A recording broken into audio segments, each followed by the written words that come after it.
Should be all right. Right, I think we're recording, mate. Cool. Alastair. Spot on. Hello. Hi, mate. I thought, obviously, I'll let you do. Well, I'll introduce you as you're a member of the gym. I am. For some time now. You're also a farmer. I am. Locally.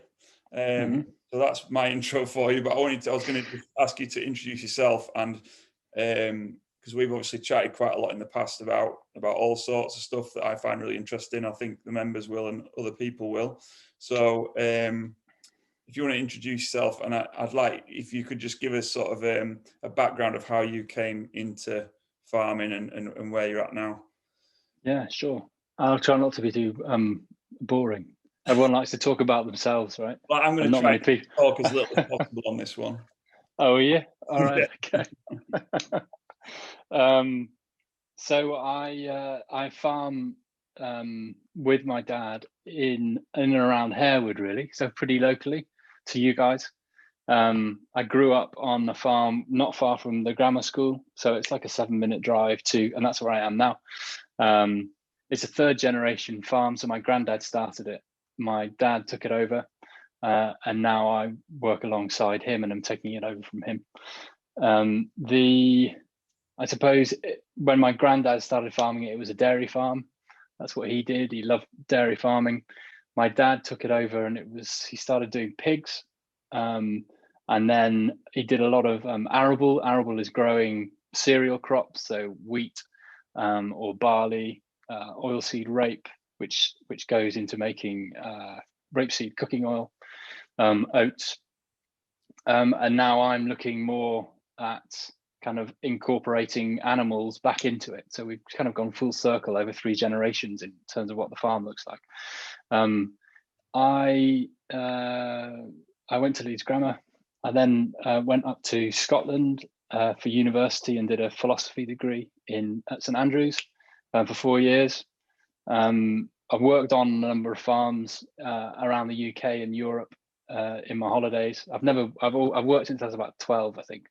I've never really had much of a holiday. Probably destined to be a farmer. And then moved down to London after uni, and I worked in I kind of did a few bits of kind of business consulting stuff, and then worked for a big food company called Associated British Foods, and I was there for I think 5 years, and I was on kind of doing marketing and business strategy and sales for Jordan cereals, so that's Country Crisp, for Ryvita, for Dorset cereal, so all the mueslis, for Twinings, tea, etc., etc. So I got into the food industry as it was, but on one side of it, like the industrial food industry. ABF I think it has a turnover of like 12 billion pounds. It employs 110,000 people around the world. So it's a massive company. And then I thought, sod this. I was like living someone else's life. I'm really not a desk bound kind of guy. So I moved back to the farm, and I came back here in 2017, I think. Joined you guys in the winter of 2018 or winter of 2017. Yeah. And here I am now farming. So that's me.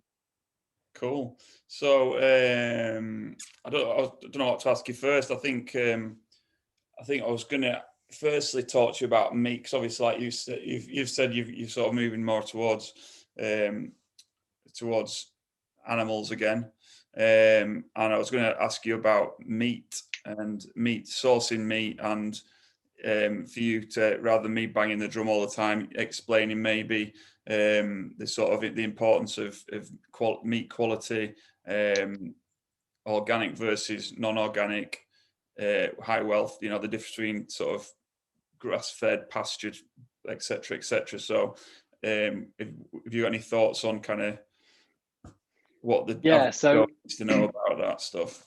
Yeah, so on about sourcing meat. So not all meat is equal, I think, is the first thing to say on any of the so I reckon, a little known thing about me probably is that and probably rare for a farmer to admit, is that I did follow a vegan diet for about 6 months. I'm a real environmentalist at heart, and when I was working for a big food company, I did a lot of research into it, and I read a lot about it, and I thought, crikey, I've got to stop eating meat. This is the way to go. And I think that sort of decision is based on an interest in animal welfare, an interest in your own health, and an interest in the environment. And I always think there's those three things underpin the choice to become vegan, but not really vegan, just the choice, any food choice that you have, really. You're making choices about welfare, you're making choices about your health, and you're making choices about the environment. And say you want to carry on eating meat, then you can still look at the type of meat that you eat based through those different lenses. Some meat is going to be very probably lower animal welfare, or rather harder to prove. It might be good animal welfare, it might be bad animal welfare, but you just don't really know about it. Some of it is going to be very environmentally damaging.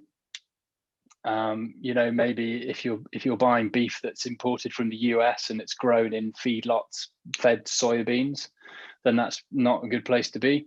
And also, and this is what you and I have spoken about, and it's becoming more obvious, is that different meat has different nutritional profile. So a beef steak over here that's raised in a certain way, it might have a very different nutritional profile to a beef steak that's raised, in the sunny uplands of the Yorkshire Dales, and it's always been outdoors. So I think that those three, the animal welfare, the environmental impact, and the health are pretty useful things, like a tick box to have in your mind when you're thinking about, should I buy this meat? Yeah. And actually that goes for all kinds of food. I think one of the, it's really weird. We have such a disconnected relationship with how our food is grown. We kind of think of it like any other product, right? We think of it like, because you go to the supermarket and you buy food and it comes in a packet, much like you'd go to Argos and you'd buy something off, well, Argos may be a bad example. You go to, any other shop and you buy something off a shelf and you think it comes from the shelf. And we're used to thinking of food as being manufactured as well. But really the difference is that the factory floor of farming is like, it's the planet, it's our world, it's our rivers, our seas, it's mountains, it's fields, it's soil, it's woodlands. That's the factory floor. That's very different to the factory floor of like a BMW garage. And so any choice that we make about food has downstream consequences of the piece of the planet that it was grown on. And it just so happens that right now the lens is on meat, but it's the same for anything that is grown. It's also the same for t-shirts, right? If I wear a cotton t-shirt, then that cotton has been grown on a farm somewhere. That means that that soil has been managed in a certain way. It means that the certain amount of water has been used in it. Workers have been involved. What's the workers' rights involved? A lot of the time these happen in indigenous communities. So what's the indigenous, are we paying respect to local customs and traditions? And so anything that comes from a raw ingredient has an impact on place, and that place is in the world somewhere. Yeah, that's a bit of a, I don't know, maybe that's a weird way to think about it, but I think we should think about it that way. I think it's the right way to think about it, and I think it's very easy it's very easy to make to sort of passively just make choices without without having that moment to sort of connect the dots and think about the impact of what we're doing. I mean, the obvious examples being sort of your McDonald's and fast food joints where you've got no idea where anything's come from, and obviously it's a race to the bottom. It's kind of called. They've got it. They can't possibly be maximizing or minimizing the impact of everything because it's got to be cheap. No, exactly, and that's there's a cost. Some costs we put are financial, and some costs we don't put on the balance sheet, or we don't put on a profit and loss. And it's those costs that get paid for somewhere. So they get paid for, if something's really cheap, it's often referred to as the hidden exploitation in a supply chain, right? If something's really cheap, it's cheap for a reason. It's either cheap because it's damaging the environment, or it's cheap because it's treading over workers' rights, or it's cheap because there's some kind of corruption involved, there's like tax dodging involved. But the fully accounted cost of things has to take into account what's the environmental cost, what's the people cost. And I think we're used to the convenient, we grow up in a convenience society driven by, the US. If you've been to the US, you know how convenient everything is. Everything's so convenient, and it's like a drug. It's an addiction. It's so convenient. But what we get is these like black box supply chains, right? You kind of, maybe some stuff goes into it. You don't really know you don't really know where it comes from. You don't know what happens when it's in it. And then something comes out the other end in a packet and you buy it. And it's so convenient, you don't ask any questions. Yeah. And I hope that our generation or the generation below us will do better at uncovering this sort of exploitation and these unaccounted costs. Yeah. And we think about food because we stuff it in our mouths 3 times a day, if we're good, more if we're not. Yeah. So we have a real focus on food, and we have a real focus on meat at the moment, which as a farmer I celebrate. It's brilliant that people are asking questions about food. I just hope they get the right information. Yeah, I think that's the other thing as well, isn't it? It's like the there's obviously a lot of different quarters you're giving out various different there's data that can sort of sell any story really, or back any corner. So just going back to the bit about the meat and the nutritional differences, can you just touch on that? I can a bit, although I should caveat it by saying that I am not an expert. But but as far as I can tell, sort of at a high level, who said it? It might have been. I can't remember who said it, but we've got this saying that you are what you eat. But really, when it comes to meat, you are what you eats.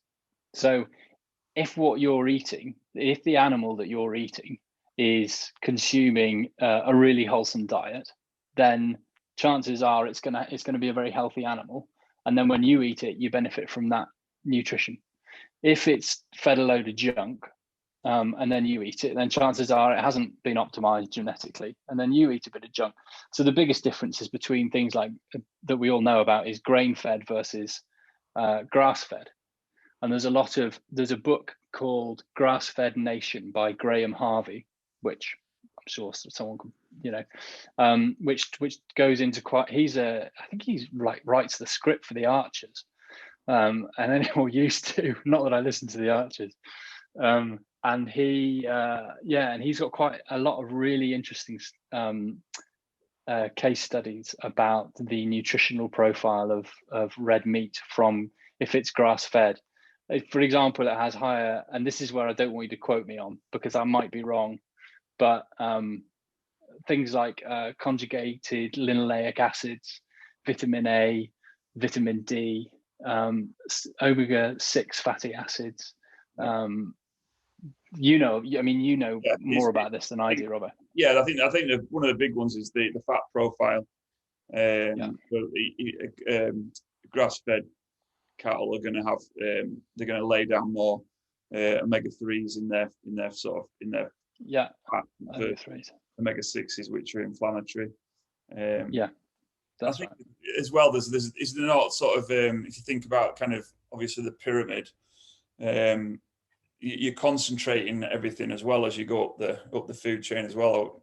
So as I understand it, so obviously any sort of toxic stuff or anything sort of nasty is just going to become more and more concentrated as it goes up the food chain. I don't know. I don't know about that. I couldn't comment on that. I couldn't comment on that because I don't know if there's certain things might be toxic at a certain point in that triangle. But that toxicity might be neutralized. But I don't know. I don't know about that one. That's a nice story if it's true. Yeah. Well, but the fat side of things is definitely well documented. Yeah. And like you said, vitamins as well, vitamin D obviously, and like if you've got cattle that aren't outside as much, and aren't getting grass, then the vitamin D is going to be an obvious kind of.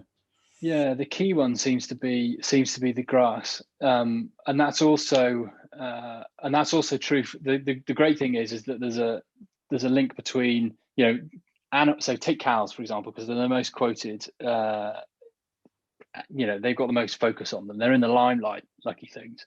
When they eat grass, you get better quality meat, but they're also more environmentally farmed.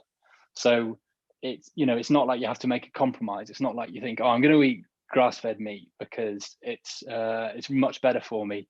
Yeah, it's more environmentally damaging, but hey, you don't have to make that payoff, because grass-fed meat is just it's really good for the environment. Not only is it not bad, it's actually good for the environment, and also it's good for you. So I think the enemy in all of these in all of this, and in our diets, is processed food. And I know you guys have talked about it before on your kind of video talks, but Micheal Pollan, I think you've quoted, have you? Or I don't know if you've quoted him directly, or you've certainly used his words. Eat food, not too much, mainly plants. I mean, yeah, spot on. Yeah, and not processed food. Simple, but effective. Yeah. Cool. So yeah, and then what are your thoughts on sort of veggies then? Because obviously, with regard where to source them, what we should be looking for. Yeah, so a friend of mine has a farm near Tadcaster called the Organic Pantry, and they do online. They do doorstep deliveries. They do fruit and veg boxes, and we get a monthly box from them. He's a guy called Freddie, plays rugby for Otley, really top bloke, and his family farm is an organic veggie farm, and what they don't grow, they buy in. But they also do a load of not only do they do fruit and veg, they also do like local butter, like organic butter and cream, and we eat quite a lot of dairy in our house. And if you want to buy like good pulses, then you can buy good pulses. I think another really great website and another great company is called Hodmedods. People may have come across or not, but they do British. If you are eating more of a vegan diet and you eat a lot of pulses and grains, when I was eating a vegan diet, I was really uncomfortable about the fact that all of my ingredients were coming from all over the world, and I didn't have any, and I knew that they were probably the auditing, the food safety standards weren't quite there. Remember I worked for one of these big companies that has a supply chain spanning 7 countries. I think we used to get ingredients from 20 countries from one box, right? It's really difficult to get traceability all the way back there.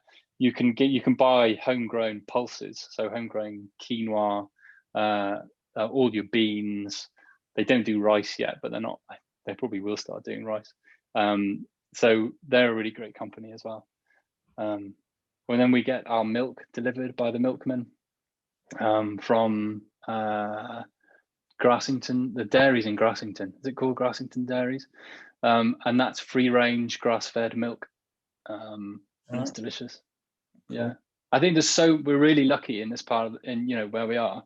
There's so many local suppliers out there, and the great thing about local suppliers is that more often than not you can call them up and you can say, you make these claims, back them up. If you're really interested in, can I go and visit your farm? You can't do that if the farm's on the other side of the world, or if the product you're eating has 1,500 ingredients in that you need a science degree to understand. Yeah. If I'm drinking milk, I can go for a walk past the dairy. I can go and look at the cows and think, are they happy? Yeah. Yeah, and presumably, if things are closer to home, then they're going to be fresher purely by the fact that they've not been on a boat from Morocco for a week before they get in, presumably. Yeah, fresher, and we have really good. We pay a good salary to people here. We have really high environmental standards. We're supporting local businesses. I think eating local is and often, especially if you're buying. So you were going to come on and ask me where do you buy your meat from?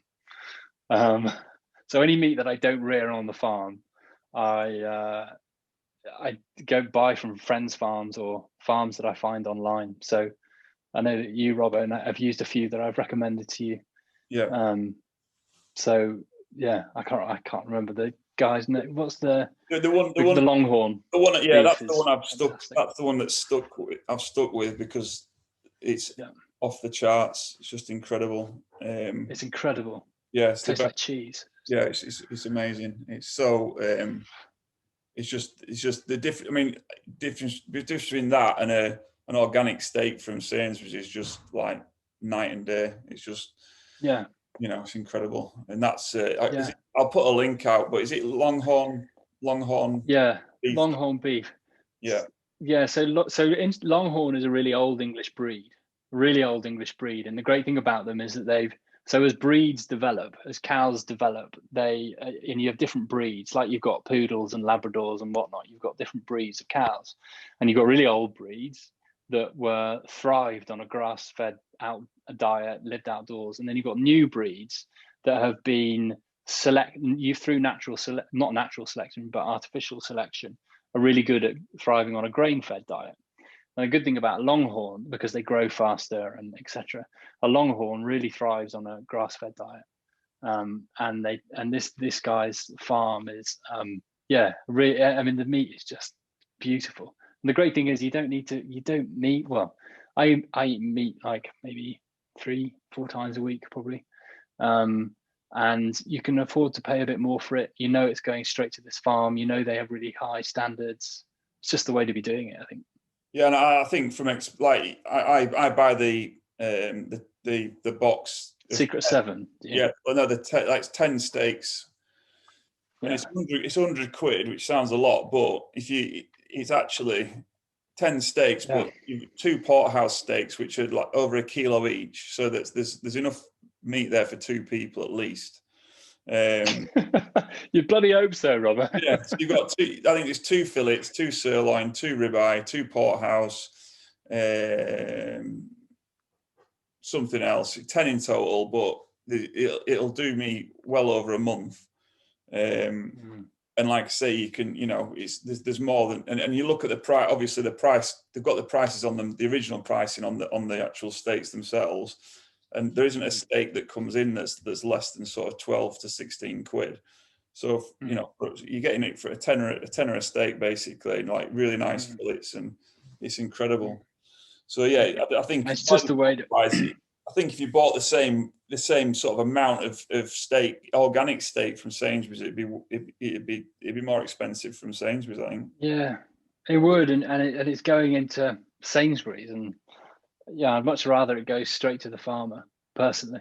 Yeah. And that, I mean, that's the way that I eat meat. I eat pork now because we reared some of our own pigs on the farm, just as a bit of crack because I love pigs. And then I eat lamb because we rear it on the farm. It's entirely grass fed. Eat some mutton, and then eat beef. I don't eat chicken because chicken just does nothing for the environment. It's entirely grain fed. Somehow it's managed to be like premium if it's grain fed. You buy grain fed chicken that's been dyed yellow and people go nuts for it. I mean, it's just, if there's one food we don't really need, it's corn fed chicken. Yeah. Yeah, buy some good beef. It'll do you a lot of good. Buy it from the right farmer. They'll, the beef. Can I talk a little bit about the role of livestock in farming? Absolutely. Yeah. Sure. So yeah. So I'm as I think I'm got a scholarship at the moment where I'm sponsored by National Trust to look at the role of livestock in environmental farming, really. And it was on regenerative farming, which is something that you and I had spoken about before. And it's really the idea that so I don't know if people will remember this from their school days, but when you grow crops on a farm, you what you tend to do is you don't grow the same crop in the same field year on year, because a crop will take certain nutrients out of the soil. And so over time, that soil will become completely depleted of nutrients. So what you do is you have a crop rotation. which is probably what we remember when we studied medieval history at school. We have a crop rotation. And then what you're doing is you're taking different nutrients out of the soil, and it's much healthier. Now, in order for crops to grow, there's a few really key nutrients that are required. So nitrogen, potassium, phosphate, sulfur are the big ones, and we can put those in as artificial fertilizers. So we can put on ammonium nitrate, which is a nitrogen fertilizer. We can put on potash. We can put on all of these artificial fertilizers, because these crops, any plant that you eat, needs these nutrients to grow. Now, in the olden days, we didn't used to be able to buy nutrients out of a bag from a big fertilizer company. We used to have to rely on the nutrition that the fertilizers that nature could give us. And the best fertilizer, as gardeners will know, is shit. It's manure. And manure comes from animals. And so you have a payoff in any kind of cropping system, and in anything which is grown out of the soil. You're always taking stuff out, nutrients out. And what you've got to do is think about what nutrients are you putting back in. The most environmental way we can put nutrients back in is through animal shit. Now, so what we might do is we might say, well, maybe I want to be a mixed farm. So I've got all my crops growing in a field. Instead of just going like, I'm going to grow 1, 2, 3, 4, 5 crops, then back to 1, 2, 3, 4, 5. That's it. I've got my 5-year crop rotation. What we do is we bang 3 years in. So we've got an 8-year crop rotation. And these 3 years are grass. We put grass in and we mob graze beef animals on them. So what that means is that we split these fields up into very small paddocks with electric fence. And we put all of the beef animals into that paddock, and we move them every 24 hours. And what they do is they eat all the grass down there. They shit like billy-o, and all of that manure goes all over that little, and they trample it in as well. They trample in the grass into the soil. And then they go into the next paddock, and they don't come back to that one for maybe 35, 40 days, at which time all the worms and the dung beetles and all of the bacteria and fungus that's in the soil absorbs all of that shit down, takes all of the nutrients out of it, and then it regrows the grass. Now that's brilliant, because you're getting all of the nutrients into the soil, but also what's happening is you're getting a lot of organic matter into the soil. Like really going down a rabbit hole here. Is this interesting to people or not? Yeah, definitely. Are you sure? Yeah. Okay. I won't be offended if you want to cut me off. No, carry on. Okay. Now also what we're getting is organic matter. So organic matter is what holds nutrients in the soil profile. So you've got all nutrients floating around in the soil. If it rains, then they might like leave and they might go into the river. If you have organic matter, then you've got positive charges in there which cling on to nutrients. Now, we need more organic matter in the soil so that we have more stable soil, and so that we have more nutritious soil. But the other thing is that organic matter is carbon, and carbon, and you might remember from geography as well, we've got a carbon cycle in the world. You see my dog in the background. We've got a carbon cycle. So we've got carbon dioxide in the air. When that grass grows, because it's been shit on, it then grows because it's got all these nutrients. In order to grow, it's got to photosynthesize. When it photosynthesizes, what it does is it takes in carbon dioxide, converts that to sugar, puts the sugar into its roots, and breathes out oxygen. And then that carbon is locked in the soil. And that's something which we've always. So that's really good for our crop rotation, gives us loads of nutrients, means that we can grow crops with like wheat, for example, without as many of these artificial fertilizers, which are incredibly environmentally damaging. But also we build more carbon in the soil, which is then, readdressing the amount of carbon that we're putting into the atmosphere. That's a bit of a rant.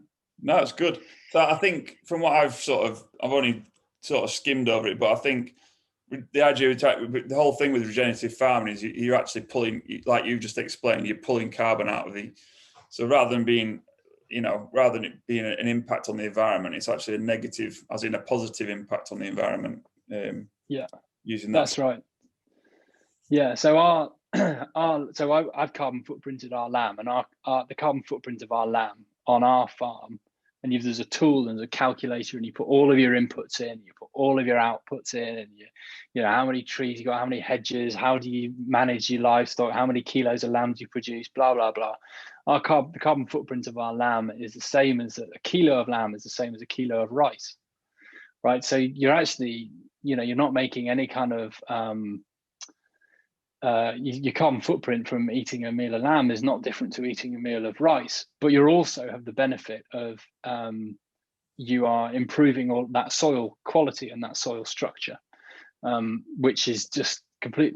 If you look back through history, civilizations fail because they screw with their soil. You read if you were so disposed to read something like the Bible, you realize that the Nile Delta was the most fertile soils in the whole world, and now it's a desert.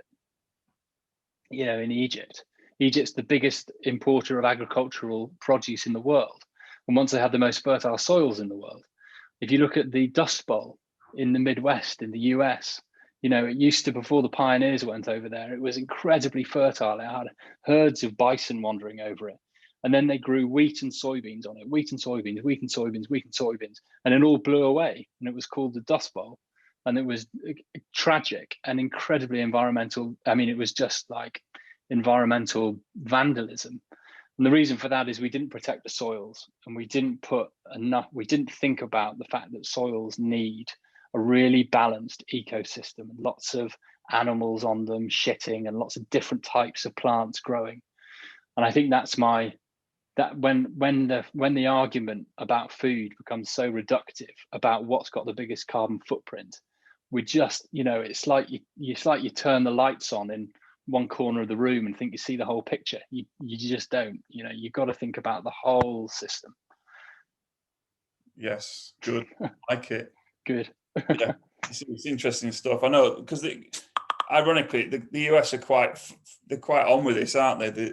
I've seen interviews with a few different US farmers who are sort of going down that route on a big scale and having really good results with it.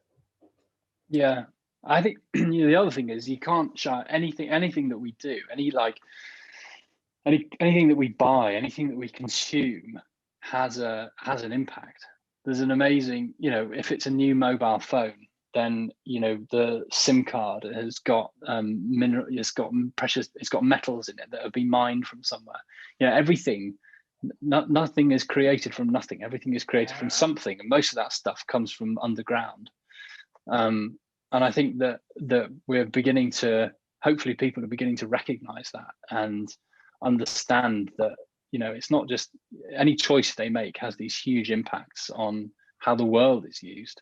And I think the really great thing about regenerative farming, if that's sort of what people want to call it, is that we're recognizing that not only can we mitigate the bad that our choices impact on the planet, but we can actually do some good. So the diet that you choose can actually lead to more bird life, or it can lead to more bees, or it can lead to cleaner waterways, as opposed to just being, the choices of doing what is the least bad. Yeah, and slowing down like global warming ultimately is going to be. Yeah. There's a really interesting thing called, so when the Paris Climate Agreement of, when was that? 2014? I can't remember. Anyway, the Paris Climate Agreement, they did on the side of it, they did an initiative called the 4 parts per thousand.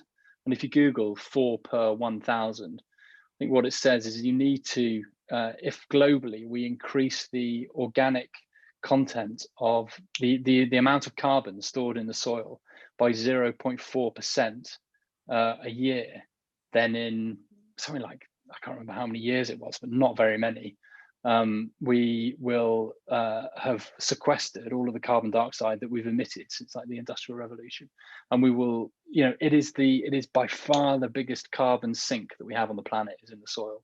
Yeah. Cool. And eating, and I think the choices that we make doesn't just have to be. And I'm a big believer that if you choose the right meat, it can do a lot of good for the planet. But it doesn't have. I understand some people just don't want to eat meat, and that's fine. Good on them. And if that's the case, other things that we choose to eat. Are we going to choose to drink oat milk as opposed to almond milk, or are we going to choose or soy milk? All of these will have it's not. I would suggest to people that it isn't just about the carbon footprint. It's also about, you know, what ecosystems of what's the ecology of where these things have been grown. I think you'd have seen a lot of the fuss that's been kicked up by Oatly's recent ad campaigns. Maybe, have you? No. All right, so it's a similar kind of, you know, I just think a lot of these companies aren't who they pretend to be. Bit of propaganda. But we won't get down there. No, well, I think like you said, you know, there's this, you know, farming soy and almonds on the sort of scale that it's getting farmed on. It's just, you know, it's just as harmful as, you know, everything's got like you said, it's got a price to pay, and the more absolutely, the more you can eat locally sourced, local seasonal food, the better, I would say. Yeah, and food waste. I mean, it's something like we throw away a third of all the food we produce. So if you start throwing away food, you can basically eat whatever you want. You know, because as a global population, we only need to produce 70% of what we're currently producing if you stop throwing it away. Yeah. So it's not just about what you buy; it's about how you choose to consume it. I think a great thing to do is to have a little compost bin in your kitchen. And then any kind of organic as in, you know, any food rather than packaging, any food that you don't eat, you're probably more or less going to put it in a compost bin. And then how quickly does your compost bin fill up? That gives you an indication of how much food you're throwing away. And I think probably people would be quite interesting. I know when I started doing it, and that also then open, you know, you can geek out on compost. Oh man, you can geek out on compost. There's all kinds of podcasts you can get into on compost. And it's a way of understanding a bit more about nutrient cycles and ecology. And I mean, I don't expect everyone to be as interested in this stuff as me. You know, that's why I'm do the job I do. But I think farming is the most important job in the world, other than being a gym owner. It's the most important job in the world. You know, you produce food and you look after the planet. Yeah, I think ultimately it's knowledge is like, you know, if people are aware and understand what's what, then they can make an informed decision. Whereas if you don't know, which hopefully this will enlighten people, because there's tons of information in here, then you can make an informed decision then, and obviously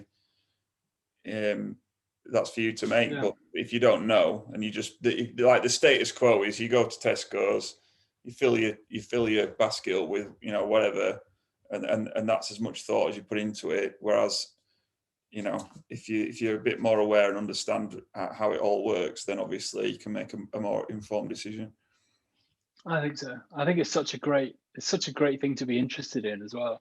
You know, it's so, I love it when, I mean, I love food. I love it when like the veg box arrives and you see it and you see all these veggies and it's all in a little cardboard box and you think, my God, I'm going to eat all of these veggies this week. How awesome is that? You know, look at all these leeks and these roots. And we're eating loads of roots at the moment, like loads of potatoes and parsnips and turnips and beetroot. And it's a bit of a challenge, you know, how the hell, we started making a lot of borscht, which is like a Russian beetroot soup. It's very delicious. Who'd have thought that, you know? And that's because at the moment, that's what our soils want to grow. That's what local farms need to grow. You know, they can't grow a lot of other stuff. Yeah, it's just really, and I think Emma's talked about like eating lots of different colors. You get all the different phytonutrients from having eat the rainbow. That's what my wife says to me, eat the rainbow. And yeah, you eat such a variety. There's such a variety of food that can actually be sourced locally. Yeah, and it's nice when they turn up and they're not vacuum packed in cellophane and plastic. yeah, and you have to wash them. I love that as well. You know, we're all really busy, and it's actually, I know you guys do a lot of kind of talking about mindfulness and you know, your mental health as well. But I find cooking is really good for switching off at the end of the day. And if I go over to the veg box and I see a load of potatoes and then I got to wash them in the sink, and actually, you know, I don't mind doing that. Yeah, it tastes so much better. And it's slowing everything down and just kind of not being constantly trying, you know, on, you know, 1,000 miles an hour. It's good. Yeah. Yeah, because I mean, you guys talked about like a lot about yeah, I don't know, your mental health, and especially in lockdown, right? Everyone's mental health is a bit challenged, and I think food not only, if you start eating a healthy diet, you feel good because you're eating a healthier diet. You also feel good because you should feel good about eating a healthier diet. So psychologically, you feel good, aside from physiologically, but also in the eating it, you can be mindful about it, and ultimately, food deserves to be.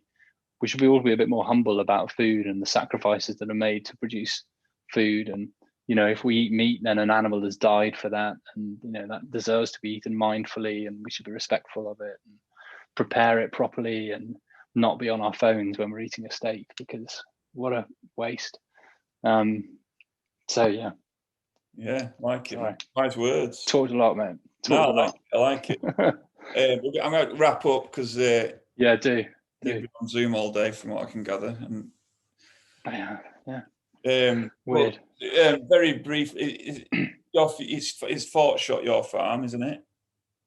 It is, yeah. That's the name of the farm that that I'm on here. Yeah. And if people wanted to buy your lamb, where can they get that? Is there a we do a bit of selling it direct. Probably more and more. Just if people want to eat it, then what we tend to do is we'll choose a few lambs and kind of like kill them to order and butcher them to order, because we like to have lots in the freezer for ourselves. So we just kind of bolt it on a bit. We also sell it to Setchfield, who's a butcher in Roundhay on Street Lane, and he's got butcher in East Keswick. But we don't. Yeah.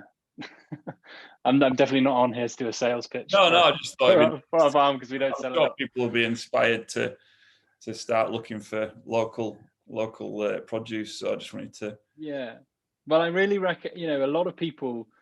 You'd be surprised how much, if you can get a local milk delivery, then I really, that's one of the best things you can do. It also comes in glass bottles, so you like cut down your plastic hugely.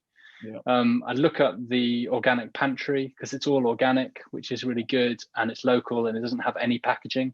Yeah. And then some of the meat places that you're gonna link to. Yeah. Cool. All right, mate. I'll do a list of links of all the stuff you've mentioned: Hogma Dodds, sure. Grass-fed Nation, Organic Pantry, the Longhorn beef, etc., and then and your farm as well, obviously, for a shout out. Cheers, man. Anything else you want to say before we wrap it up? Yeah, just if people, there's some really great books to read about this, or or listen to. So if anyone wants any reading recommendations, I think the first place to start is probably James Rebanks, who's written he's written 2 books.